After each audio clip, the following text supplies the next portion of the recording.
a Welsh cyclist by the name of Arthur Linton died on his race from Bordeaux to Paris and was believed to have trimethyl, a stimulant, in his body. In 1960, Sports Illustrated published an article titled "Are Happy Drug Athletes?", proving that tranquilizers, cocaine, and other anabolic steroids were found in professional sports.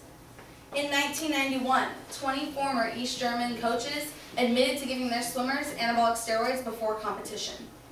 And last, on December 12, 2007, Marion Jones was stripped of her 3 gold and 2 bronze medals, according to the International Olympic Committee, because she was admitting to having Balco's anabolic steroid titled The Clear in her system from 2001 to 2002. As you can see, anabolic steroids, also known as performance-enhancing drugs, are commonly found in professional athletes and professional sports worlds. Today, I'm going to inform you about these anabolic steroids by first stabbing in you some information about the 4 most common types of steroids, by second injecting in you some knowledge about the harms they can have on the athletes' bodies, and third, overdosing you with the information of how it can affect our athletic world. Let me first off by saying that professional athletes take their whole career very seriously.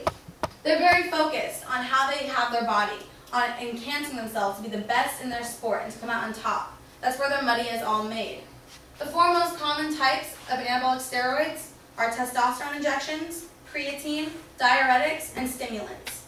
Testosterone is the most natural, common anabolic steroid found in the human body.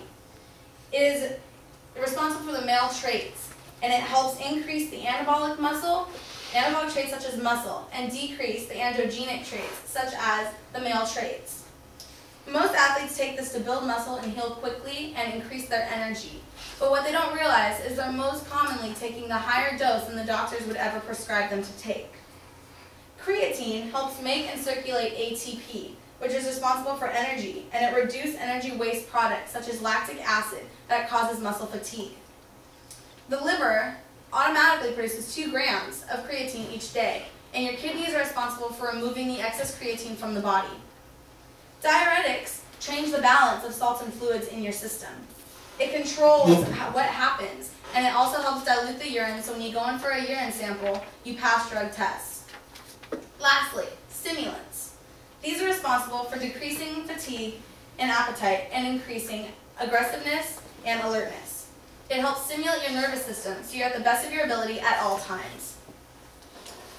Most athletes only think of benefiting from these anabolic steroids, but what they don't realize is it's extremely harmful to the human body.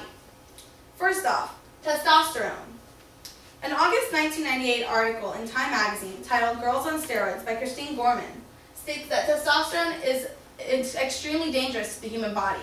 In females, it can thicken the vocal cords, cause acne and mood swings, shrink in the breasts, cause tears in muscle tissues, stomach distension, water retention, and even infertility.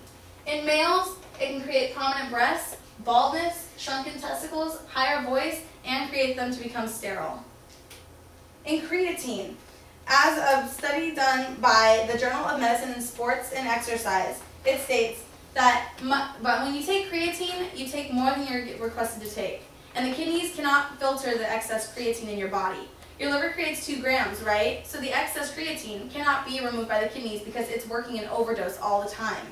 And if you don't continue taking the creatine in excessive amounts, it goes away in your body. The athletes don't want this to go away, so they continue taking the excess amounts. And in return, it can cause stomach cramps, muscle cramps, nausea, vomiting, diarrhea, and heart, kidney, and liver damage.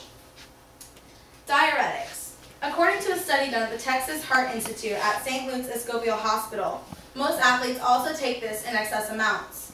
What they don't realize is it causes weakness, skin and joint pain, sun sensitivity, vomiting, diarrhea, cramps, dizziness, joint pain, decreased sex drive, and arrhythmia. Stimulants. It's like a monster times 10. It puts your body in overdrive, so you're constantly ready to go. You see most athletes when they're done with a race or something shaking and not being able to stand still. Stimulants cause this effect. It causes your body to constantly be in overdrive so that you're at your most alert state. This can also cause heart palpitations, heart rhythm abnormalities, weight loss, hypertension, hallucinations, convulsions, brain hemorrhages, and heart attacks. Most athletes only take this to help cover up pain and make them the best. But what they don't realize is they're only causing their body more pain in the long run. And what's even worse, they don't realize what this is doing to their fan base, aka the outside athletic world. According to the Greater Dallas Council on Alcohol and Drug Abuse, they say that eventually anabolic steroids will become the ground base for professional athletes. And agents will stop looking at teenagers who are naturally talented and only looking at teenagers who will take anabolic steroids to do what it takes to be at the top of their game at all times. Sounds unfair, right? Exactly. Anabolic steroids is dangerous, and it makes people numb, and it creates sports to be even more dangerous than they already are. The Greater Dallas Council also did a survey in 1999 and proved that 479,000, which is approximately 2.9% of students in high school, has done anabolic steroids by the end of their high school career.